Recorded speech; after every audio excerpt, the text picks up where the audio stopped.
লন্ডনে চিকিৎসাধীন BNP chairperson Begum Khaleda জিয়ার চিকিৎসায় কিছুটা পরিবর্তন আনা হয়েছে বলে জানিয়েছেন বিএনপির স্থায়ী কমিটির সদস্য ও খালেদা জিয়ার মেডিকেল বোর্ডের সদস্য অধ্যাপক ডাক্তার AZM জাহিদ হোসেন। তিনি বলেছেন, খালেদা জিয়ার স্বাস্থ্যের পরীক্ষা নিরীক্ষা চলছে, ডাক্তাররা প্রতিদিন নিয়মিত তাকে দেখছেন।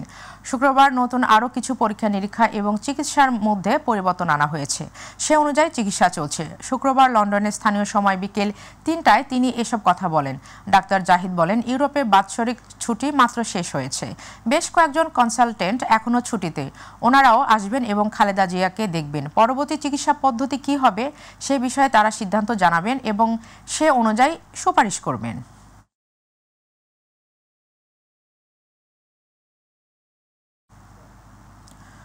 ঘন কুয়াশায় দুর্ঘটনা এড়াতে দৌলতদিয়া পাটুরিয়া নৌরুটে ফেরি চলাচল বন্ধ রেখেছে বিআইডব্লিউটিসি কর্তৃপক্ষ। আজ সকাল 7:30 থেকে এই নৌরুটে ফেরি চলাচল বন্ধ রয়েছে। বিআইডব্লিউটিসি দৌলতদিয়া ঘাটের সহকারী মহাব্যবস্থাপক মোহাম্মদ সালাউদ্দিন বলেন, শনিবার সকাল 7টার দিকে কুয়াশা তীব্র আকার ধারণ করলে চ্যানেলের বিকন বাতি এবং মার্কিং পয়েন্ট অস্পষ্ট হয়ে যায়। পরে সকাল 7:30 থেকে দুর্ঘটনা এড়াতে ফেরি চলাচল বন্ধ রাখা হয়। এতে দুর্ভোগে পড়েছেন যাত্রী, শ্রমিক এবং ব্যবসায়ীরা। কুয়াশার ঘনত্ব কমে গেলে ফেরি চলাচল স্বাভাবিক হবে। তখন দৌলতদিয়া পাটুরিয়া নৌরুটে 15টি ফেরি দিয়ে আবার যাত্রী ও যানবাহন পারাপার করা হবে।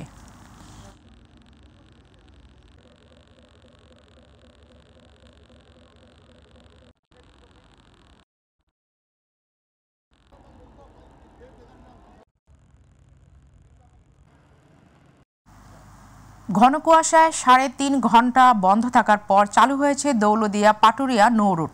সেখানকার সর্বশেষ পরিস্থিতি জানতে সরাসরি যাচ্ছি প্রতিনিধি শেখ মমিনের কাছে। মমিন, পাটুরিয়া ফেরিঘাটের বর্তমানের পরিস্থিতি কেমন দেখছেন আমাদের জানান।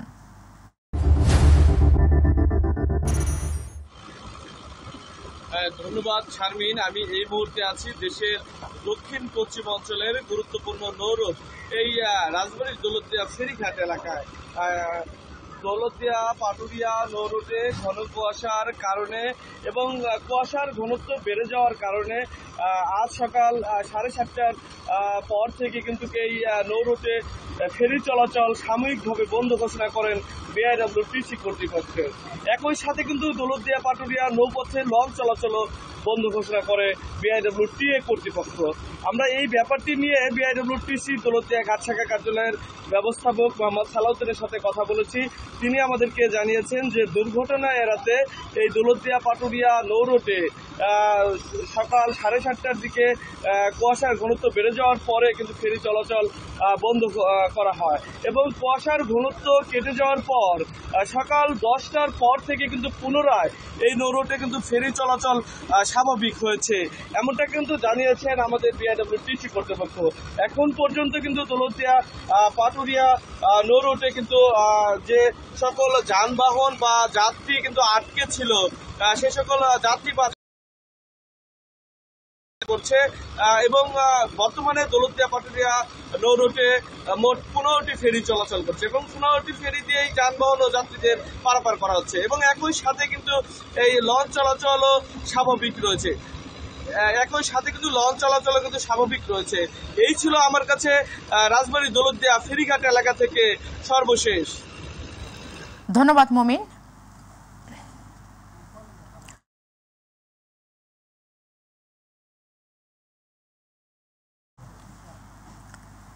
মুন্সিগঞ্জে স্কুলের নাম শহীদ জিয়াউর রহমান উচ্চ বিদ্যালয় হওয়ার 16 বছরে পায়নি কোনো বরাদ্দ।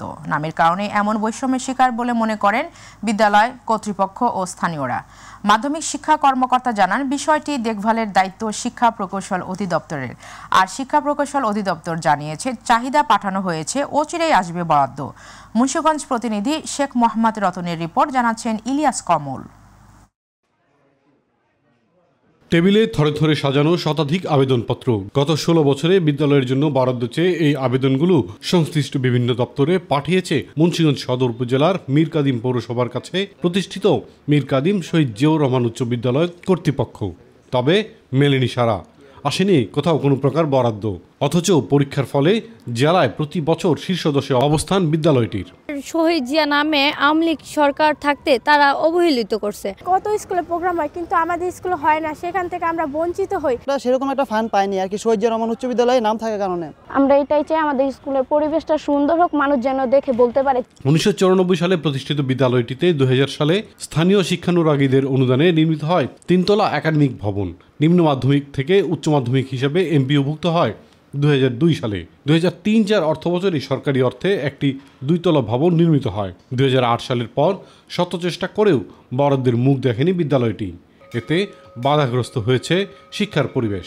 ছেলে মেয়ে উভয়ের আলাদা আলাদা ওয়াশরুম নেই এবং লেখাপড়ার মান দিন দিন কমে যাচ্ছে। আমাদের জ্বালানা নাই, একটা দরজা নাই, আমাদের অন্ধকারে পড়াশোনা করতে হচ্ছে। পল্লরি ভাঙার কারণে অনেক ধুলাবালি যায়, আমাদের অনেক সমস্যা, এইসবের জন্য আমরা ভালো করে পড়ালেখা করতে পারতেছি না। বর্তমানে জরাজীর্ণ 2 ভবনে চলছে একাডেমিক ও প্রশাসনিক কার্যক্রম। সংস্কারের অভাবে শ্রেণীকক্ষের পলেস্তারা খসে পড়েছে, ফ্লোর নষ্ট হয়ে সৃষ্টি হয়েছে গর্ত, নেই পর্যাপ্ত আলো, পাখা ও বসার বেঞ্চের ব্যবস্থা। ফলে দিন দিন কমে যাচ্ছে শিক্ষার্থীর সংখ্যা। অন্তর্বর্তীকালীন সরকার এটাকে জাতীয়করণ করা হোক এবং এই অনগ্রসর শিক্ষার্থীদের, বিশেষ করে এই চরাঞ্চলের শিক্ষার্থীদেরকে লেখাপড়ার মূল ধারা জানিয়ে নিয়ে আসতে পারে। মাধ্যমিক ও উচ্চশিক্ষা অধিদপ্তরের দাবি, বিষয়টি দেখভালের দায়িত্ব শিক্ষা প্রকৌশল অধিদপ্তরের। বাংলাদেশের মানুষের জন্যই শিক্ষা, সুতরাং এখানে ব্যক্তিগত কারণে কোনো শিক্ষা প্রতিষ্ঠান ক্ষতিগ্রস্ত হোক সেটা আমরা চাইব না। আমার দায়িত্ব নেওয়ার পর থেকে সকল প্রতিষ্ঠানের সমন্বয়ে আমি চেষ্টা করব যেন সবাই সমান বরাদ্দ পায়, কেউ যেন বঞ্চিত না হয়। শহীদ জিয়াউর রহমান উচ্চ বিদ্যালয়ে ভবন সংস্কার, নতুন ভবন নির্মাণ, সীমানা দেয়াল ও সরকারিকরণের মাধ্যমে শিক্ষা প্রতিষ্ঠানটিকে নতুন রূপ দেওয়ার দাবি স্থানীয়দের। ইলিয়াস কমল, মাই টিভি। জয়পুরহাটে আখের দাম বেশি, সেই সাথে সাথী ফসল চাষ করায় দিন দিন আখ চাষে ঝুঁকছেন কৃষকেরা। গত বছরের চেয়ে জয়পুরহাট চিনিকল জোনে বেড়েছে প্রায় 1000 একর জমির আখ চাষ। এতে প্রাণ ফিরে এসেছে চিনিকলে। সংশ্লিষ্টরা বলছেন, চিনিকলটি বেশি দিন চালানোর জন্য ও উৎপাদন বাড়াতে নানা ধরনের উদ্যোগ নিয়েছে তারা। প্রতিনিধি বিপুল কুমার সরকারের রিপোর্ট, জানাচ্ছেন শামস তাবরেজ উচ্ছ্বাস। জয়পুরহাটে দিন দিন বাড়ছে আখের চাষ। গত বছর জেলার চিনিকল জোন এলাকায় আখের চাষ হয়েছিল প্রায় 2000 একর জমিতে। এবছর হয়েছে প্রায় 3000 একর জমিতে। বাজারে আখের দাম বাড়ায় এবং একাধিক সাথী ফসল চাষের সুযোগ থাকায় আখ চাষে স্থানীয়দের আগ্রহ বাড়ছে। কৃষকরা বলছে, আখের সাথে আলু, পেঁয়াজ, রসুন, মরিচ, মাসকালাই, মসুর ডাল সহ নানা ধরনের সাথী ফসল চাষ সহ আখের দাম বাড়ায় বেড়েছে আখ চাষ। আখের পাশাপাশি সাথী ফসল করতেছি, মুগ কলাই লাগাচ্ছি, মাসকলাই লাগাচ্ছি, বেগুন লাগাচ্ছি, তারপরে আপনার পেপার লাগাচ্ছি। পাশাপাশি তো আখের ফসল আমরা পাইছি, দামও পাচ্ছি। মেল থেকে অনেক নির্দেশ দিয়েছে, এবার দাম বেড়ে দিয়েছে এবং যদি তারা সুযোগ সুবিধা দেয় সেক্ষেত্রে আমরা আরো কুশল লাগাবো। দেশের সম্পদ, জাতীয় সম্পদ, সবার সম্পদ, আমাদেরকে এটা রক্ষা করতেই হবে। আখ আবাদের জন্য যা দেওয়ার দরকার আপনার উপকরণ সমূহ তা সহজভাবে দিচ্ছে, যার কারণে একটু ভালোভাবে আখ হওয়ার সম্ভাবনা দেখা দিয়েছে। কৃষকদের আগে যে হয়রানি হয়তো সেই হয়রানি থেকে চাষিরা মুক্তি পাচ্ছে এবং এই জন্য চাষিরা মোটামুটি আখ চাষে ফিরে আসছে। সুগার মিল জানি আগের মতো সমন্বয় চলে এবং কৃষকরা যেন আখ লাগায়, এই জন্য আমি সরকারকে অনুরোধ করব, সরকার যেন সুগার মিলটার দিকে প্রতি দৃষ্টি আকর্ষণ করে এবং দৃষ্টি দেয়। আখ চাষ বাড়াতে কৃষকদের আর্থিক সহযোগিতা সহ সব ধরনের পরামর্শ দেওয়া হচ্ছে বলে জানালেন সংশ্লিষ্ট কর্মকর্তারা। জয়পুরহাটে একটা ভালো ভারী শিল্প প্রতিষ্ঠান আছে, জয়পুরহাট সুগার মিলস লিমিটেড, যার ফলে এই আখের আবাদ বৃদ্ধির ফলে এই মিলটি একটু দীর্ঘদিন চালু থাকবে, যেটা আমাদের দেশের অর্থনীতিতে একটা ভালো ভূমিকা রাখবে বলে আমরা মনে করতেছি। একটা সবজি পাচ্ছে বা ডাল ফসল পাচ্ছে বা মশলাজাত ফসল পাচ্ছে, পেঁয়াজ, রসুন, মরিচ আবাদের মাধ্যমে। অপরদিকে আমাদের চিনি শিল্পের চিনি উৎপাদনে কাঁচামাল আখ সরবরাহ করতে পারতেছে। এ মৌসুমে প্রায় 55,000 মেট্রিক টন আখ মাড়াই করে প্রায় 2700 মেট্রিক টন চিনি উৎপাদন হবে বলে আশা করছেন চিনিকল কর্তৃপক্ষ। শামস তাবরিজ উচ্ছ্বাস, মাই টিভি নিউজ ডেস্ক।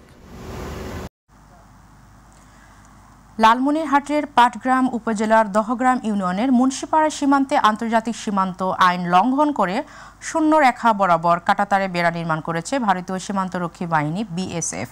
শুক্রবার বিজিবির বাধায় শেষ পর্যন্ত কাজ বন্ধ রেখেছে ভারত। তবে ইতিমধ্যে ওই সীমান্তে 1.5 কিলোমিটার কাঁটাতারের বেড়া নির্মাণ করে ফেলেছে বিএসএফ। আজ দুই দেশের সীমান্তরক্ষী বাহিনীর উচ্চ পর্যায়ে বৈঠক অনুষ্ঠিত হবে এবং ওই এলাকার সকল সীমান্ত পিলার পরিদর্শন করে সিদ্ধান্ত নেওয়া হবে বলে জানিয়েছেন 51 ব্যাটালিয়ন বিজেপির অধিনায়ক লেফটেন্যান্ট কর্নেল সেলিম আলদিন।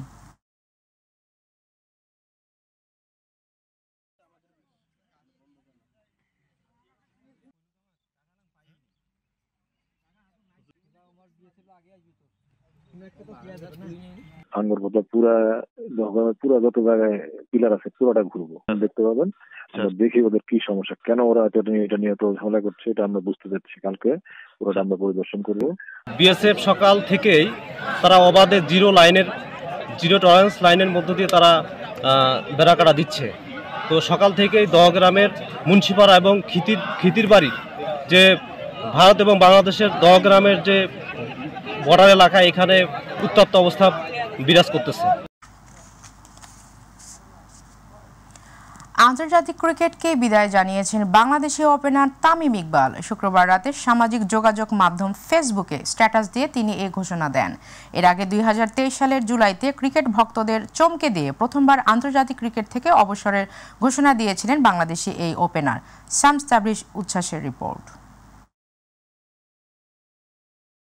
শুক্রবার রাতে দেয়া এক ফেসবুক পোস্টে আন্তর্জাতিক ক্রিকেট থেকে অবসরের ঘোষণা দিয়েছেন তামিম ইকবাল খান। এর আগে 2023 সালের জুলাইয়ে বাংলাদেশ ক্রিকেট ভক্তদের চমকে দিয়ে প্রথমবার আন্তর্জাতিক ক্রিকেট থেকে অবসরের ঘোষণা দিয়েছিলেন তামিম। নাটকীয়ভাবে একদিন পরেই তৎকালীন প্রধানমন্ত্রীর অনুরোধে তিনি ফের ক্রিকেটে ফেরার ঘোষণা দেন। আন্তর্জাতিক ক্রিকেটে ফিরেও এরপর আর খেলা হয়নি তামিমের।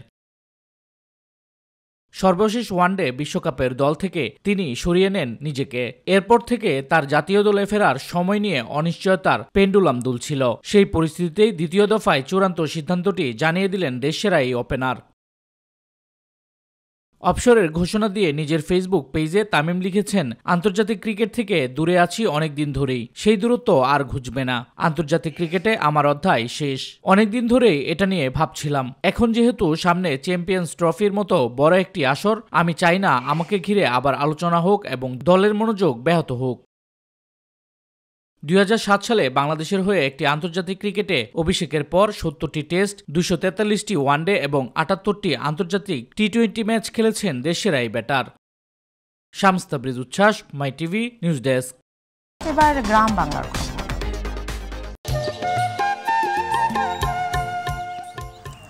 চট্টগ্রামে ঘন কুয়াশার কারণে হযরত শাহ আমানত আন্তর্জাতিক বিমানবন্দরে নামতে পারেনি 3টি ফ্লাইট। পরে ফ্লাইটগুলো হযরত শাহজালাল আন্তর্জাতিক বিমানবন্দরে অবতরণ করেছে।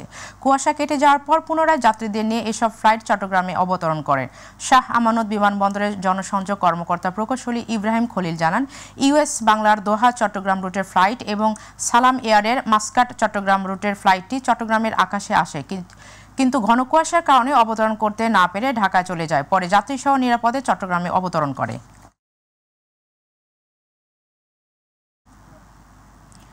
সিলেটের গোয়াইনঘাট সহ বিভিন্ন সীমান্তে ফের অভিযান চালিয়ে $1.5 কোটি টাকার অধিক চোরাচালানের মালামাল জব্দ করেছে বিজিবি। শুক্রবার গোপন সংবাদের ভিত্তিতে সিলেট ব্যাটালিয়নের 48 বিজিবি দায়িত্বাধীন গোয়াইনঘাটের পান্তুমাই, তামাবিল, সংগ্রাম, সোনারঘাট, বিছনাকান্দি, প্রতাপপুর এবং পাথরকুয়ারি বিওপি সহ সিলেট এবং সুনামগঞ্জ জেলার বিভিন্ন সীমান্তে পৃথক অভিযান চালিয়ে বিপুল পরিমাণ ভারতীয় চিনি, কমলা, কাপড়, শীতের কম্বল, জিরা, আইবল ক্যান্ডি, বিড়ি, মদ, বাংলাদেশ থেকে পাচারকালে রসুন, শিং মাছ এবং অবৈধভাবে পাথর উত্তোলনকারী নৌকা আটক করে। বিষয়টি নিশ্চিত করেন সিলেট ব্যাটালিয়ন 48 বিজিবির অধিনায়ক লেফটেন্যান্ট কর্নেল হাফিজুর রহমান। মাগুরায় মোহাম্মদপুর উপজেলায় স্বামী স্ত্রীকে দেশীয় অস্ত্রের মুখে জিম্মি করে এক বাড়িতে ডাকাতি সংঘটিত হয়েছে। 6 জনের একদল ডাকাত দল ওই বাড়ি থেকে স্বর্ণালংকার, মোবাইল সেট, নগদ টাকা লুট করে নিয়ে যায়। শুক্রবার উপজেলার রাজাপুর গ্রামে হোমিও চিকিৎসক লক্ষ্মীনারায়ণ দাস এর বাড়িতে এই ঘটনা ঘটে। তাদের বাধা দেওয়ার সময় প্রতিবেশী অমিয় কুমার বিশ্বাস মদনকে ডাকাতরা কুপিয়ে গুরুতর জখম করেছেন। মোহাম্মদপুর থানার ভারপ্রাপ্ত কর্মকর্তা আব্দুর রহমান জানান, বিষয়টি তদন্ত করে প্রয়োজনীয় ব্যবস্থা নেওয়া হবে।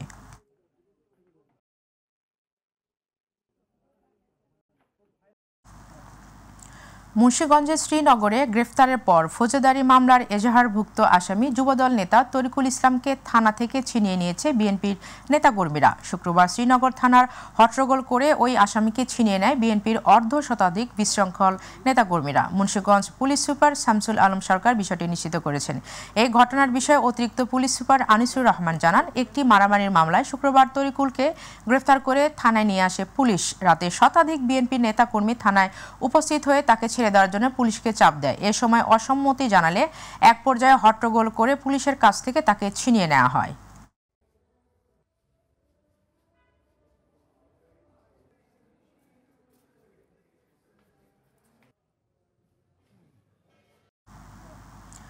মাদারীপুরের শিবচরে পাগলা কুকুরের কামড়ে শিশুসহ আহত হয়েছেন অন্তত 10 জন। শিবচর উপজেলার উত্তর বহেরাতলা এলাকায় এ ঘটনা ঘটে। আহতদের মধ্যে মিনহাজ ও জহির নামে 2 জনের অবস্থা গুরুতর।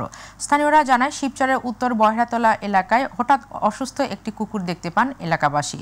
পরে ধাওয়া করলে কুকুরটি আক্রমণ চালায়। এতে শিশু মিনহাজ, জহির, হেলেনা, হিমেল, জুনাইন সহ 10 জনকে কামড়ে আহত করে। পরে আহত সবাইকে উদ্ধার করে ভর্তি করা হয় শিবচর উপজেলা স্বাস্থ্য কমপ্লেক্সে। মাদারীপুরের শিবচর উপজেলা স্বাস্থ্য কমপ্লেক্সের জরুরি বিভাগের চিকিৎসক ডাক্তার ইমরান আহমেদ জানান, আহতদের শরীরের বিভিন্ন স্থানে কুকুরের কামড়ের চিহ্ন রয়েছে। সবাইকে জলাতঙ্ক রোগের টিকা প্রদান করা হয়েছে।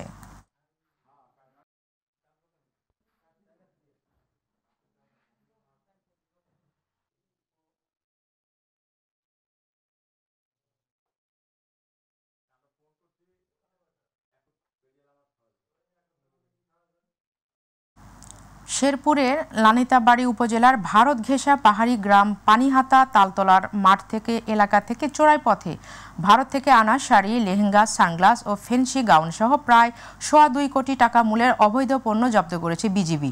শুক্রবার এসব পণ্য ভারত থেকে চোরাই পথে আমদানির সময় জব্দ করে বিজিবির টহল দল। তবে বিজিবির উপস্থিতি টের পেয়ে পালিয়ে যায় চোরাকারবারি সিন্ডিকেট। বিজিবি ময়মনসিংহের অধিনায়ক লেফটেন্যান্ট কর্নেল মোহাম্মদ সানবীর হাসান মজুমদার বিষয়টি নিশ্চিত করেছেন। জানান, চোরাচালান বন্ধে বিজিবির অভিযান চলমান থাকবে। তিনি বলেন, সীমান্তে সব ধরনের অপরাধ দমনে বিজিবি কাজ করছে।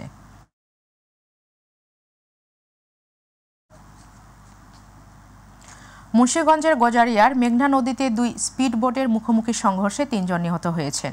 আহত হয়েছেন আরও 1 জন। শুক্রবার উপজেলার গুয়াগাছিয়া ইউনিয়নের মেঘনা নদীতে এই দুর্ঘটনা ঘটে। ঘটনাটি নিশ্চিত করেছেন গজারিয়ার নৌ পুলিশ ফাঁড়ির পুলিশ পরিদর্শক মাহবুব আলম। নিহতদের মধ্যে 2 জনের পরিচয় পাওয়া গেছে। তারা হলেন অদূত বেপারী এবং বাবুল। অপর আরেক নিহতের পরিচয় এখনও নিশ্চিত হতে পারেনি পুলিশ।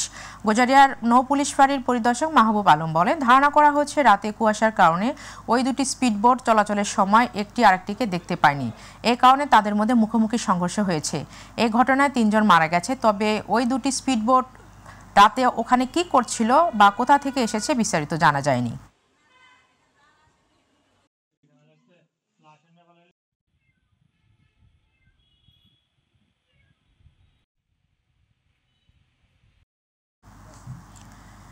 বিএনপি চেয়ারপারসনের উপদেষ্টা খন্দকার আব্দুল মুক্তাদির বলেছেন, গত 17 বছর শহীদ রাষ্ট্রপতি জিয়াউর রহমানের অবদান মানুষের হৃদয় থেকে মুছে দেওয়ার অনেক ষড়যন্ত্র হয়েছে। বাংলাদেশের মানুষের হৃদয়ে জিয়াউর রহমানের নাম অঙ্কিত রয়েছে এবং তার কালোত্তীর্ণ আদর্শ দেশের মানুষের মনে প্রবল উদ্দীপনা জাগিয়ে তোলে। গতকাল সিলেট নগরীর 40 নং ওয়ার্ডের কুচাই মাঠে প্রথম শহীদ জিয়া স্মৃতি ফুটবল টুর্নামেন্টের উদ্বোধনী অনুষ্ঠানে প্রধান অতিথির বক্তব্যে তিনি এসব কথা বলেন।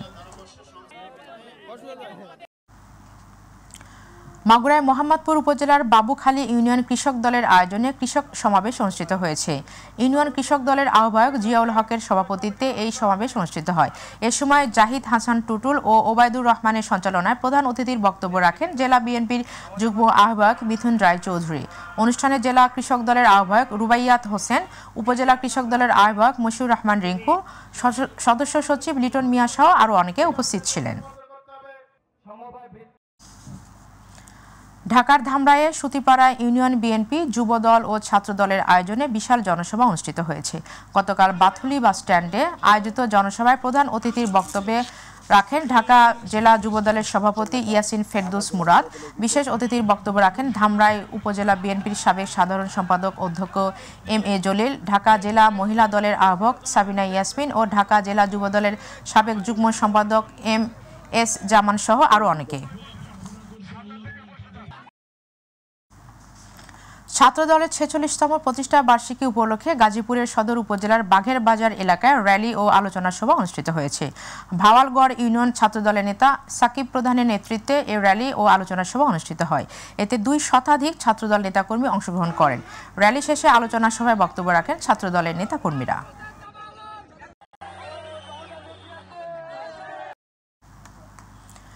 বাংলাদেশ জাতীয়তাবাদী দল বিএনপির রাষ্ট্র কাঠামোর মেরামতের 31 দফার রূপরেখা বাস্তবায়নে বাংলাদেশ জাতীয়তাবাদী দল সুইডেন শাখার সভাপতি আবুল হাসান খান বাবু বরিশালে তার নিজ উপজেলা হিজলা মুলাদি সংযোগ সেতু থেকে শুরু করে হিজলা উপজেলার টেম্পো স্ট্যান্ড, জোনা মার্কেট, বাংলা বাজার সহ হিজলা ও মেহেন্দিগঞ্জ উপজেলার বিভিন্ন স্থানে পথ র্যালি করেন।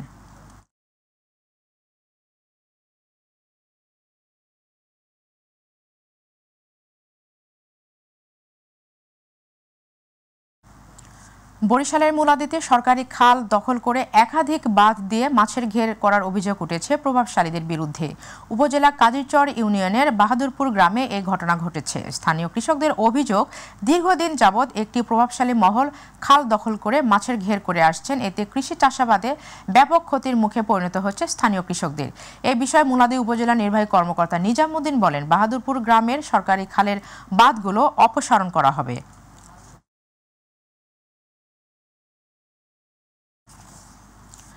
বরিশালের মুলাদিতে চর পদ্মা আফসারিয়া স্কুল অ্যান্ড কলেজের উদ্যোগে প্রথমবারের মতো তাফসিরুল কোরআন মাহফিল অনুষ্ঠিত হয়েছে। উপজেলার শফিপুর ইউনিয়নের চর পদ্মা আফসারিয়া স্কুল অ্যান্ড কলেজ মাঠে আফসারিয়া স্কুল অ্যান্ড কলেজের জামে মসজিদের সভাপতি মাওলানা ফজলুল হক সাইদের সভাপতিত্বে প্রধান বক্তা ছিলেন আন্তর্জাতিক খ্যাতিসম্পন্ন কোরআন হাফেজ হজরত মাওলানা মুফতি আমির হামজা। প্রধান মেহমান ছিলেন বাংলাদেশ বিএনপির কেন্দ্রীয় নির্বাহী কমিটির vice chairman Zainul Abedin.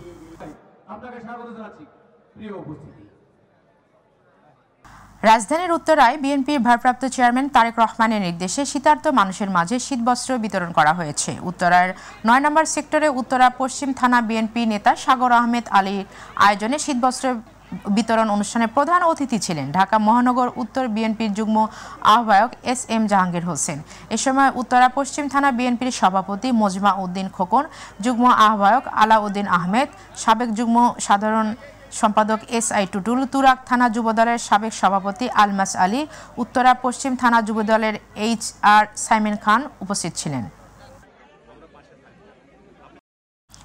Chandpur press ক্লাবের উদ্যোগে শতাধিক কম্বল বিতরণ করা হয়েছে। প্রেস ক্লাব মিলনায়তনে জেলা প্রশাসনের সহযোগিতায় অসহায় মানুষের মাঝে এই কম্বল বিতরণ করা হয়। প্রেস ক্লাব সভাপতি রহিম বাদশার সার্বিক তত্ত্বাবধানে সাধারণ সম্পাদক কাদের পলাশের সঞ্চালনায় কম্বল বিতরণ অনুষ্ঠানে বিশেষ অতিথি ছিলেন জেলা প্রশাসক মহসিন উদ্দিন ও পুলিশ সুপার মোহাম্মদ আব্দুর রকিব।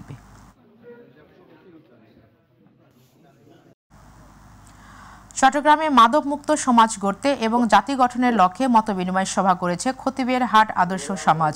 গতকাল নগরীর 16 শহর 5 লাইশ এলাকায় আয়োজিত সভায় ইয়াকুব হোসেন ইতুর সঞ্চালনায় ও জাহাঙ্গীর আলমের সভাপতিত্বে বক্তব্য রাখেন মাইন উদ্দিন, জসিম উদ্দিন ও ইলিয়াস মুন্সি এবং অধ্যাপক সরার আলম জিমি সহ এলাকার মুরব্বীগণ। পটুয়াখালীর মির্জাগঞ্জে দেউলি পল্লী মঙ্গল মাধ্যমিক বিদ্যালয়ের প্রাক্তন ছাত্র পরিষদের উদ্যোগে মতবিনিময় সভা ও বর্ণাঢ্য সাংস্কৃতিক অনুষ্ঠান অনুষ্ঠিত হয়েছে। অনুষ্ঠানে উদ্বোধন করেন মির্জাগঞ্জ উপজেলা নির্বাহী কর্মকর্তা তরিকুল ইসলাম। প্রাক্তন ছাত্র পরিষদের সদস্য সচিব রাশিদুল হাসান রেজার সঞ্চালনায় ও প্রাক্তন ছাত্র পরিষদের সভাপতি শফিকুল ইসলাম মিজানের সভাপতিত্বে প্রধান অতিথি ছিলেন মির্জাগঞ্জ উপজেলা বিএনপির সভাপতি শাহাবুদ্দিন নান্নু। বিশেষ অতিথি হিসেবে উপস্থিত ছিলেন মির্জাগঞ্জ থানার ভারপ্রাপ্ত কর্মকর্তা শামীম হাওলাদার, মির্জাগঞ্জ উপজেলা বিএনপির সিনিয়র সহসভাপতি আহসানুল্লাহ পিন্টু শিকদার, ছাত্রদলের যুগ্ম আহ্বায়ক আতিকুল্লাহ সোহাগ। বৈষম্যহীন বাংলাদেশ গড়ার প্রত্যয়ে ময়মনসিংহে দ্রোহ উৎসব উদযাপিত হয়েছে। শুক্রবার নগরীর শিল্পাচার্য জয়নুল আবেদিন পার্কের তেঁতুলতলায় সামাজিক ও সাংস্কৃতিক সংগঠন জুলাই প্রবাহ এই অনুষ্ঠানের আয়োজন করে। ভোরে জুলাই গণ অভ্যুত্থানে শহীদদের প্রতি শ্রদ্ধা জানিয়ে দ্রোহ উৎসবের উদ্বোধন করেন জুলাই গণ অভ্যুত্থানে ময়মনসিংহের শহীদ রিদওয়ান হোসেন সাগরের পিতা আসাদুজ্জামান। পরে জাতীয় সঙ্গীত পরিবেশনের মধ্য দিয়ে দিনব্যাপী চলা অনুষ্ঠানে গণ অভ্যুত্থান পর্যালোচনা সহ সঙ্গীত, চিত্রাঙ্কন, গল্প, কবিতা এবং আলোকচিত্রের আয়োজন করা হয়। নানা শ্রেণী পেশার মানুষ জুলাই গণ অভ্যুত্থানে আলোকচিত্র ঘুরে দেখেন।